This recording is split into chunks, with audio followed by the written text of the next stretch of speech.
Whenever someone asks me what's my favorite track from Mario Kart 8 Deluxe, I always give a different answer because there are so many tracks I love and consider to be my favorite. So to prevent confusion for others and myself, I decided to compile a list of my 5 favorite maps in Mario Kart 8. But do keep in mind that if I don't include a course on this list, that doesn't mean I don't like it. In fact, I actually like every map in this game except for 5, which I'll talk about in my 5 least favorite maps video, which will be going up in about a week. Any course besides those 5 I enjoy playing on, just some I enjoy more than others. These 5 I decided were the most fun to me. And if you have a different opinion, let me know in the comments.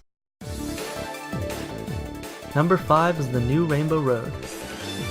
I've always enjoyed the unique versions of Rainbow Road in previous Mario Kart installments, but the iteration of this classic introduced in 8 really puts an emphasis on skill more so than any other in my opinion. It still keeps that classic frantic pace these maps usually have, but it makes it more controlled and perfectly places turns so you always need to monitor your speed. What really impresses me about this track however is the ability to fly through every curve and turn if you're able to time your drifts right and maybe take a shortcut or two. Although there's constantly something going on in this map, I find it to be great at training one's ability to brake while drifting, and some of its most difficult turns teach you the importance of starting your drift on the outside to get a nice angle in and not fall off. Every time I played this map there's something I learned, and only a few times I've gone all the way through with flawless maneuvering. Each time I fall off at that turn at the beginning and encourages me to nail it on the next lap, and that's what keeps me coming back to the new Rainbow Road.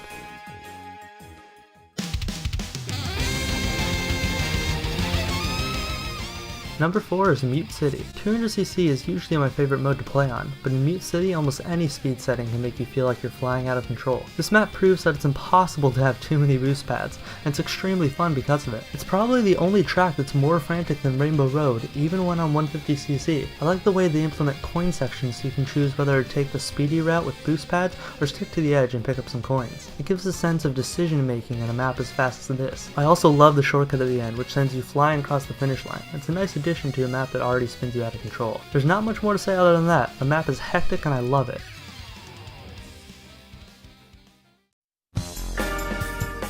Number 3 is Royal Raceway. For whatever reason, this map is really charming to me. I like the color palette they use for this more than anything. The pinks, reds, and greens really blend well and give me a classic Mario Kart feeling. I never got the chance to play the original version of this map on the N64, but I can see why this design was popular enough to make it into Mario Kart 8. The long stretch out turns it has makes the map feel very large and makes drifting a ton of fun. This is one of the few maps that actually feels like a racetrack, not just an environment that's fun to race through. The moments when you cross the finish line and all the toads in the stands are cheering really sells the course and makes it a unique gem that's a nice change of pace from the speed of other races.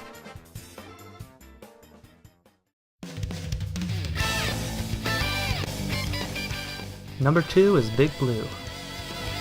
This is a pretty epic map, and the speed you can go combined with the wide nature of the lanes makes you feel like you never want to brake. This is one of the few maps in the game that doesn't repeat laps, and you go all the way down to the finish line from the very top. There are some really awesome shortcuts that accompany this map as well, one of which I'm not able to do yet, which lets you fly across a large portion of the water section while keeping your speed up. It's a very comeback friendly map that offers many sections to gain the lead based on your drifting skill, an aspect of maps I really appreciate as it tests my abilities. Each unique lap is really cool. My favorite section is with the conveyor belts that hold boost pads which you can fly through in seconds if everything aligns right. It's one of the most rewarding courses in the game to me, which is why I placed it here at number 2.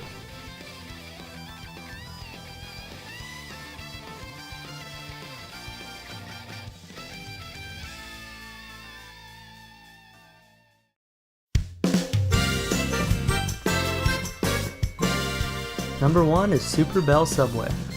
Now this is probably a surprise to some people, and I realize I'm in the minority here since a lot of my friends hate this map, but man is it fun. On 200cc the amount going on is dizzying, but I've learned some different routes to take through the tunnel which is extremely satisfying as I'm boosting across the upper level ramps and flying over trains. Well, subways I guess. I like how I can start a drift early and end up taking the shortcuts on the side.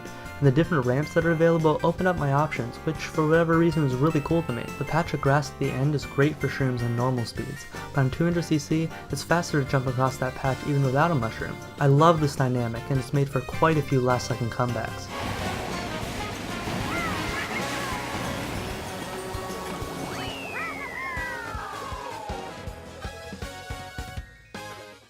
So out of all 48 tracks in Mario Kart 8 Deluxe, Super Bell Subway is my close number 1.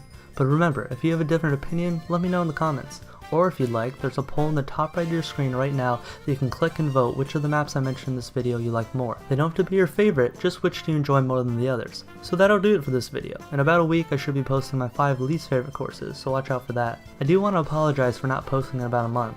The last few weeks of school were really hectic and I essentially had no free time. Tomorrow I'm leaving for a trip to Italy and that should be my last big trip for the summer. Hopefully I'll be able to post some pictures I take, but if not, I'll try to make more content as soon as I get back. Thanks for understanding, you guys are an awesome community of game fans and I appreciate your patience. Another quick update is I decided I'll be getting Splatoon 2 when it releases. Originally I was a bit hesitant because although I enjoyed the game, I didn't want to have to start paying for Nintendo's online. But now that it's not coming until 2018 and it's only $20 for a year, I'm a lot more hyped for the next Splatoon. And other than that, I'll see you in the next video. Bye.